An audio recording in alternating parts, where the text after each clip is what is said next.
Inspector மித்ரனுக்கு அன்று ஏகப்பட்ட tension. மத்திய மந்திரி பாதுகாப்பு அது இது என கடந்த 1 வாரங்களாக பிழிந்து எடுத்து விட்டனர்.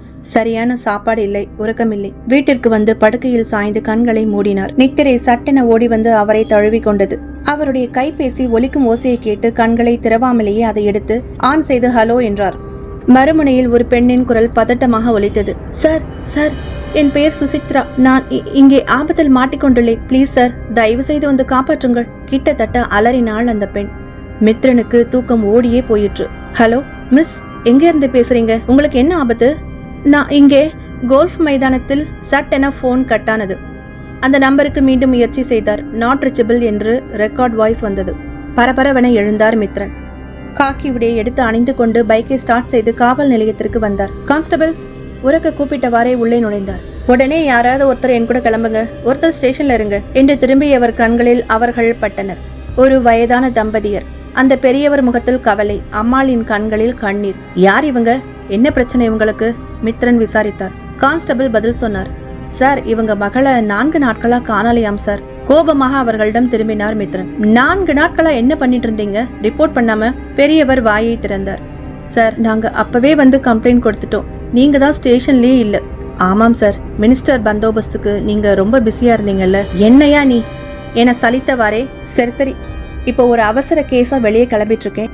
பொண்ணோட details, photo, phone number collect பண்ணி எனக்கு வாட்ஸ்அப்ல அனுப்புங்க என மித்ரன் சொல்லிவிட்டு வேக வேகமாக வெளியேறினார். பின்னாடியே ஓடி வந்து தொற்றிக்கொண்டார் கான்ஸ்டபிள். போன் கால் வந்த நம்பருக்கு டயல் செய்து கொண்டே வந்தார். Not reachable. கோல்ஃப் மைதானம். 1.5 மணி நேரத்தில் வந்தது. ஹோவென்று புல்வெளிகளுடன் பறந்து தெரிந்தது. நடுநிசி 2 மணி.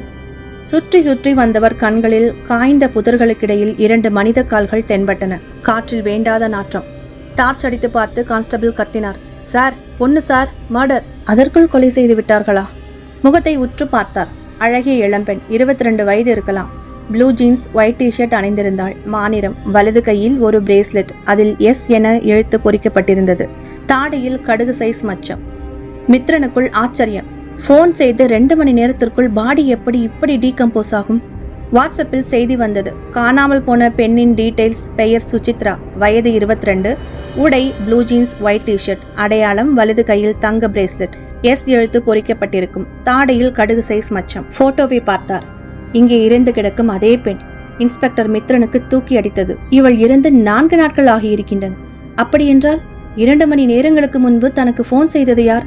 மித்ரன் அவள் பிணத்தை உற்று பார்த்தார். அவள் கையில் செல்போன். அதை எடுத்து சோதித்து பார்த்தார். லாஸ்ட் டயலில் அவருடைய போன் நம்பர். மித்ரனுக்கு மயக்கம் வந்தது.